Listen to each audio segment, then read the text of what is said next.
Arnaque, piège à touristes, sans âme. Voilà les commentaires que l'on voit sur TripAdvisor lorsque l'on va voir la page du Mont-Saint-Michel. Mais qu'est-ce qui s'est passé pour que le plus beau monument de France acquiert une réputation aussi mauvaise ? Moi, c'est Pigeon Voyageur et aujourd'hui, je vous emmène découvrir pourquoi le Mont-Saint-Michel est ironiquement devenu l'enfer sur Terre. Mais juste avant, si tu ne l'as pas déjà vu, va voir ma vidéo sur comment préparer son voyage au Mont-Saint-Michel. En seulement 6 minutes, tu sauras tout ce que tu dois savoir. Bon, on va commencer par mettre les choses au clair. Le Mont-Saint-Michel est un des plus beaux monuments du monde. Avant de parler de la fosse à Purin qui est devenue ce monument, on doit déjà connaître son histoire pour comprendre pourquoi au départ, le Mont-Saint-Michel est un monument de malade. Tout commence il y a 1300 ans. En 708, l'évêque Aubert d'Avranches, ce mec, affirme avoir reçu pas une, pas deux, mais 3 apparitions de l'archange Saint-Michel. Le pauvre gars, il s'est fait spammer par Saint-Michel façon Zelda Ocarina of Time. Hey, listen, watch out! Mais il va la fermer sa gueule! Alors, pourquoi Saint-Michel a décidé de venir voir ce bon vieux Aubert d'Avranches ? Pour pas grand chose en fait. Ah si, attendez, pour lui ordonner de construire un sanctuaire sur le rocher appelé à l'époque le mont Tombe. Comment ça, mon ref? Notre cher évêque se pose quand même beaucoup de questions, mais Saint-Michel lui touche le front pour lui laisser une marque, preuve que cette rencontre est réelle et que la demande l'est tout autant.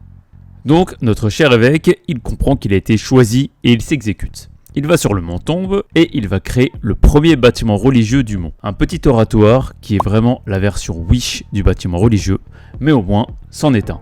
Il consacre le lieu à l'archange et cela a pour effet de faire venir des pèlerins et tout autre type de voyageurs. Le mont Tombe devient un lieu de pèlerinage pour venir prier l'archange et change de nom pour devenir le mont Saint-Michel. Notre évêque a réussi et maintenant il est bien khalas de sa mission. Longtemps après, en 966, le duc de Normandie, ce type, décide que le boulot de l'évêque c'est bien, mais que maintenant on est au Xe siècle et qu'il faut arrêter de déconner. Aujourd'hui, je l'ai juré, j'ai dit la tête d'homme, aujourd'hui ça va pas se passer comme ça, aujourd'hui je vais insulter des mères. Du coup, il décide d'envoyer au Mont-Saint-Michel des moines bénédictins. Et eux, ils les rigolent zéro avec la religion. Parce que quand ils arrivent, tout change drastiquement. Ils construisent une église digne de ce nom, ils organisent la vie monastique, en gros ça veut dire une vie simple, réglée et entièrement tournée vers la prière, le travail et la discipline, en mode rocli. Ou si jamais tu t'endors pendant la prière, tu vas devoir prier 10 jours d'affilée sans t'endormir en faisant des pompes.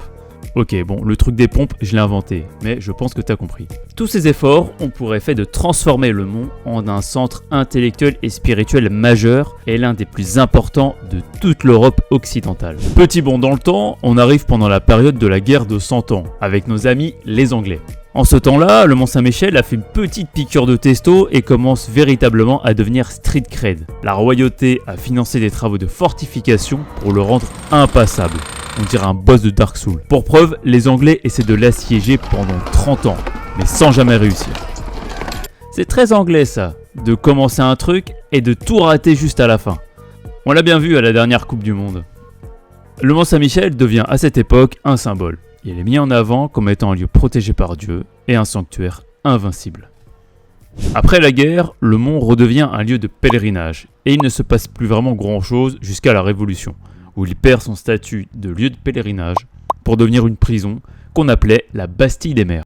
Cette prison aurait accueilli plus de 14 000 prisonniers, dont des prisonniers politiques, des opposants au régime et des criminels de tout style. Tout ça, ça dure jusqu'en 1863 où la prison ferme définitivement.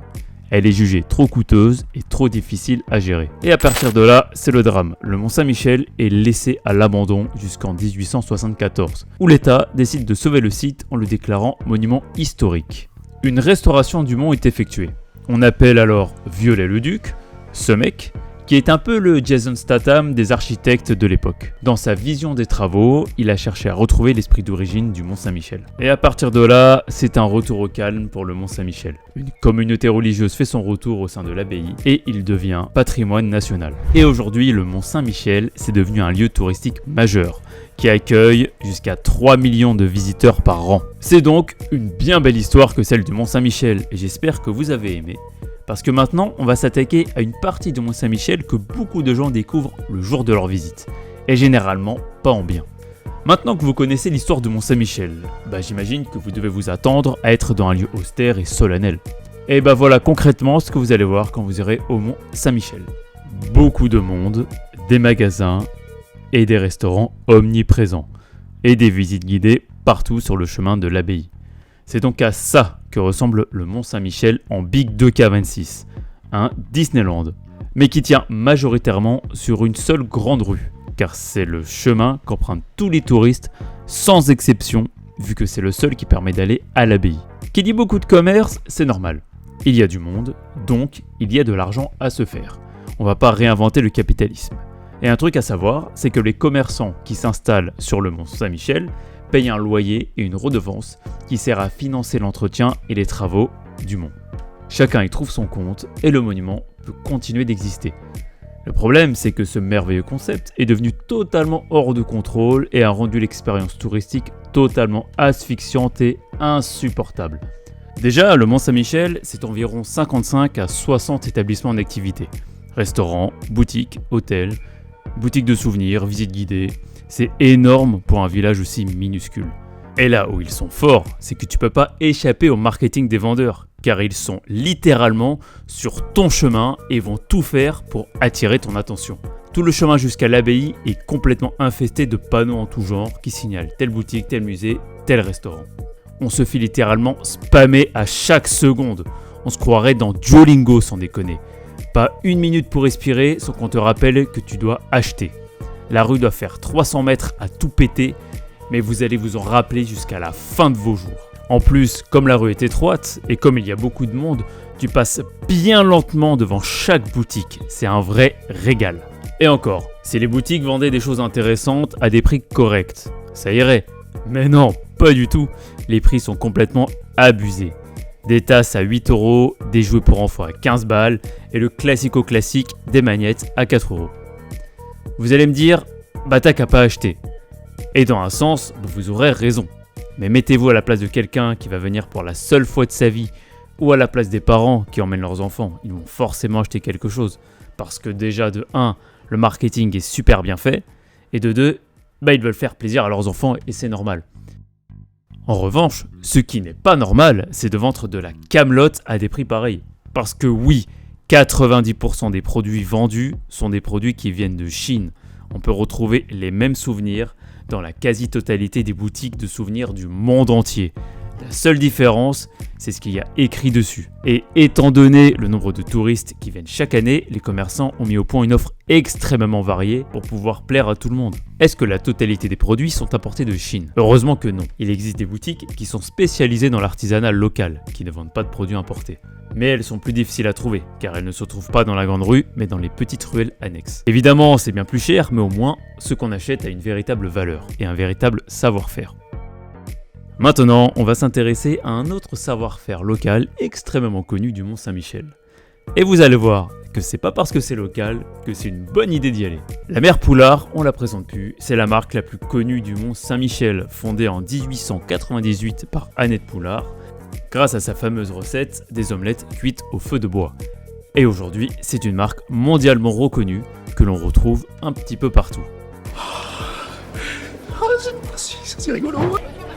Là, on se retrouve devant le resto de la mère Poulard. Alors, le concept est intéressant. En fait, lorsque vous arrivez ici, vous pouvez voir le cuisinier battre les œufs en rythme et préparer les omelettes. Regardez, je vais vous montrer le prix d'une omelette.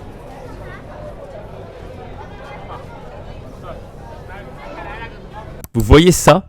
C'est le prix d'une omelette. 39 €. Combien? Sauf qu'entre le moment où je suis venu et aujourd'hui, le prix est passé de 39 à 45 putains d'euros. Combien? Oui, 45 pour une omelette. Maintenant qu'on a dit ça, on va réfléchir 2 minutes.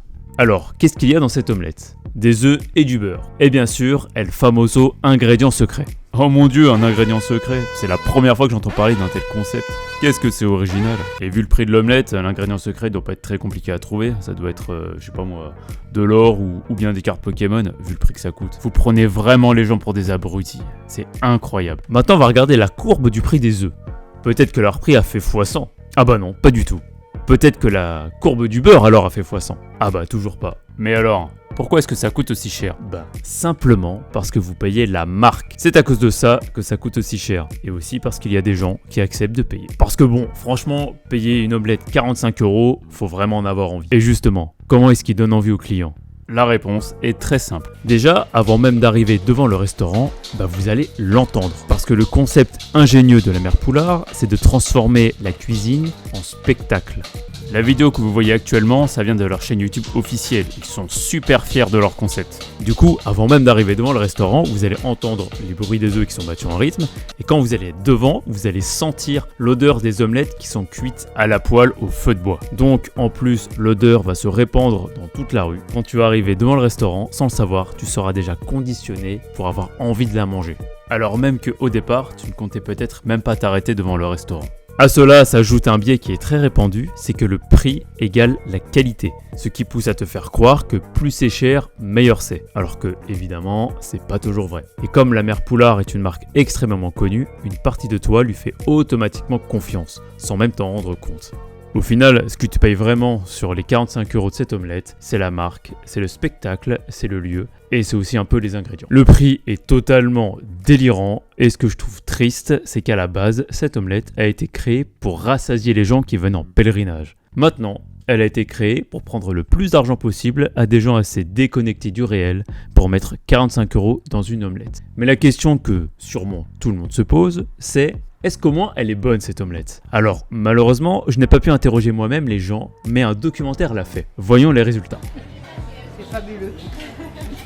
Ça vaut pas le prix, je pense. Ça fait cher de l'œuf. Voilà, écoutez, chacun interprétera les réactions à sa manière. Je pourrais maintenant vous parler des musées du Mont-Saint-Michel qui sont un véritable scandale tellement ils sont mal notés, mais je vais être honnête avec vous, j'en ai visité aucun. J'étais tellement choc-barre du prix de l'omelette qu'il m'a fallu un moment pour redescendre de ma consternation. Exposition vieillissante, prix abusif, avis catastrophique, bref, pas grand chose à sauver. Mais évidemment, si quelqu'un a déjà visité ces musées, n'hésitez pas à me faire un retour en commentaire de la vidéo. Ça aidera les autres à préparer leur voyage et surtout à éviter les pièges touristiques du Mont-Saint-Michel. Maintenant qu'on a dit ça, on va quand même essayer d'être un peu positif parce qu'il y a quand même pas mal de choses qui valent vraiment le coup d'œil au Mont-Saint-Michel. Premièrement, le village. Heureusement, le village du Mont-Saint-Michel ne se résume pas à sa rue principale complètement saturée. Dès que tu vas dans les ruelles secondaires, tu découvres le vrai charme du Mont-Saint-Michel. Et l'abbaye, même sans y entrer, vaut largement le détour. La voir surplomber tout le village, c'est une superbe expérience. Pour ceux qui y ont joué, ça donne un petit côté Bloodborne. Mais sans la barre de vie du boss qui te rappelle que tu vas finir en PLS dans 10 secondes. En arrivant à l'abbaye, ne passe pas par la grande rue, mais prends plutôt les remparts pour profiter de la vue sur la baie. En plus, il y a beaucoup moins de monde, et j'ai l'impression que les 3/4 des gens speedrunnent le truc en passant par la grande rue. Ils regardent l'abbaye et repartent en arrière, sans vraiment rien visiter. Et ça, tu vois, c'est vraiment dommage. Parce qu'en suivant ce parcours, on passe complètement à côté de ce qui est, à mes yeux, le monument le mieux caché du Mont-Saint-Michel. Alors un truc sympa ici et qui est gratuit, c'est pas le cas partout, c'est de visiter l'église d'Aubert. La plupart des visiteurs ne verront jamais l'église Saint-Aubert. On ne peut y accéder qu'à marée basse et si vous y allez, soyez équipés. Les rochers sont glissants, irréguliers et franchement dangereux pour ceux qui ne font pas attention. Mais bon, dans la vie, il faut prendre des risques. L'église d'Aubert a été construite au Xe siècle. Elle rend hommage à notre pote Saint-Aubert, l'évêque d'Avranches. Bon, franchement, on va pas se mentir, c'est juste une chapelle minuscule en pierre. Mais ça, c'est pas vraiment ce qui est important. Ce qu'il l'est, c'est que c'est un endroit symbolique pour le Mont-Saint-Michel, et le plus incroyable, c'est que personne ne vient ici. Je suis convaincu que les 3/4 des gens ne savent pas que cet endroit existe. Mais vous, vous le savez. Donc, vous allez le visiter. Pas besoin de me remercier. Enfin si, faites-le, mais faites-le en commentaire, abonnez-vous, partagez la vidéo, boostez-la pour que la chaîne grandisse. Ça me ferait énormément plaisir, plus qu'un simple merci. Dernier lieu à visiter au Mont-Saint-Michel, eh bien, c'est l'abbaye. L'entrée coûte 13 €, ce qui est relativement correct, et pour rappel, c'est moins d'un tiers du prix de l'omelette de la Mère Poulard. L'abbaye, c'est le lieu central du Mont-Saint-Michel. Ça vaut vraiment le coup de le visiter. Déjà, pour le décor de l'abbaye, on a l'impression de remonter dans le temps. Ensuite, la vue depuis le sommet est incroyable. Et pourtant, la vue n'est pas la chose la plus impressionnante à voir à l'abbaye. Ce qu'il faut absolument voir, c'est la fresque de l'archange qui vient voir l'évêque d'Auffray. Et c'est pour ça que c'est intéressant de connaître un petit peu l'histoire du Mont Saint-Michel, comme ça on peut apprécier à sa juste valeur cette fresque qui est juste incroyable. Alors maintenant qu'on a vu tout ce qu'il y avait à voir au Mont Saint-Michel, la question est-ce que ça vaut le coup d'y aller? Eh bien la réponse, c'est que le Mont Saint-Michel, malgré son marketing oppressant, reste un endroit qui mérite clairement d'être vu au moins une fois dans sa vie. Parce qu'avant les boutiques, avant les prix abusifs, il y a un lieu qui est objectivement unique au monde. C'est l'un des lieux les plus impressionnants et les plus riches en histoire que nous ayons en France. En toute honnêteté, je ne comprends pas pourquoi ce truc n'est pas devenu une merveille du monde. Quoique, lorsque l'on regarde ce qu'ils ont fait de Chichén Itzá, la merveille du monde mexicaine, t'as vraiment envie de pleurer.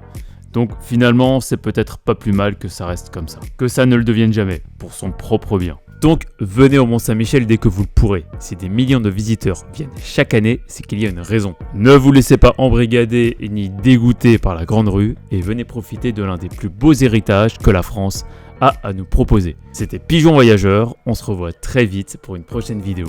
Et d'ici là, n'oublie jamais la passion. À la prochaine.